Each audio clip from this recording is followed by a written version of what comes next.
A questão 26 é uma questão para oficial de justiça de 2008 do Tribunal de Justiça, né, de Rondônia, da Sesgran Rio. Diz assim, olha, Tício cometeu, o famoso Tício, né? O Tício cometeu um delito contra Caio, com o advento de uma nova lei penal que descriminaliza a conduta de Tício, é incorreto afirmar, olha aqui, tá? Prestem muita atenção nisso. Se o enunciado pede para você assinalar a questão correta ou incorreta. Então aqui nós estamos pedindo para assinalar a incorreta, tá? Vamos lá. Então, Tício cometeu um delito e essa nova lei descriminaliza essa conduta, né?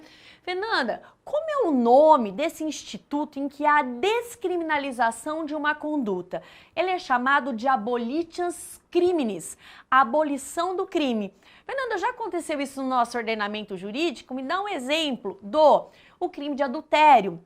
O crime de adultério era previsto no artigo 240 do Código Penal e houve abolitians criminis. A conduta deixou de ser considerada um tipo penal. Então é desse instituto que nós estamos falando, do instituto denominado abolitians criminis, tá?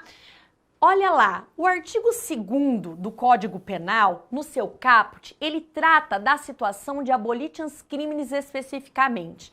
Ele diz assim, olha, ninguém pode ser punido por fato que lei posterior deixa de considerar crime, que foi o que aconteceu no nosso enunciado, cessando em virtude dela a execução e os efeitos penais da sentença condenatória. Então vamos lá para as nossas alternativas. É a incorreta, tá? Que nós vamos assinalar. A. O magistrado deve rejeitar a denúncia oferecida contra Tício. Correto.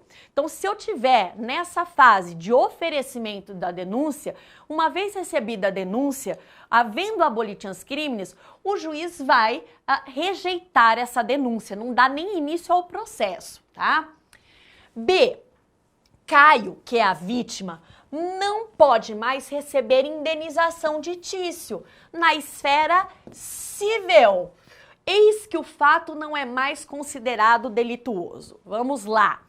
A abolitians criminis, ela acaba com todos os efeitos no âmbito penal, mas se mantém todos os efeitos do âmbito civil, e isso tá lá no artigo 2º caput, né? Diz, cessando em virtude dela a execução e os efeitos penais, olha, da sentença condenatória. Então, mesmo que a conduta deixe de ser considerada criminosa, os efeitos civis se mantêm. Então, é possível sim que a vítima, Caio, né, receba indenização no âmbito civil pela conduta praticada por Tício. Então, essa é a incorreta, a letra B de bola, tudo bem? C. Tício retornará à condição de réu primário, caso esteja condenado apenas pela prática desse delito. Sim, todos os efeitos penais são apagados pela abolitians criminis, tá? Então, ele volta a ser primário, se ele não tiver outra condenação, ele volta a ser primário. D. Tício, se já estiver condenado e cumprindo pena privativa de liberdade, deverá deixar de cumprir a reprimenda imposta. Exatamente isso. Se o indivíduo, ele já cumpre a pena por esse crime e há abolitians criminis, ele tem que ser imediatamente solto, liberto, tá? Depois, o inquérito policial contra Tício, tendo sido instaurado, deverá ser arquivado. Perfeito. Então, funciona da seguinte maneira.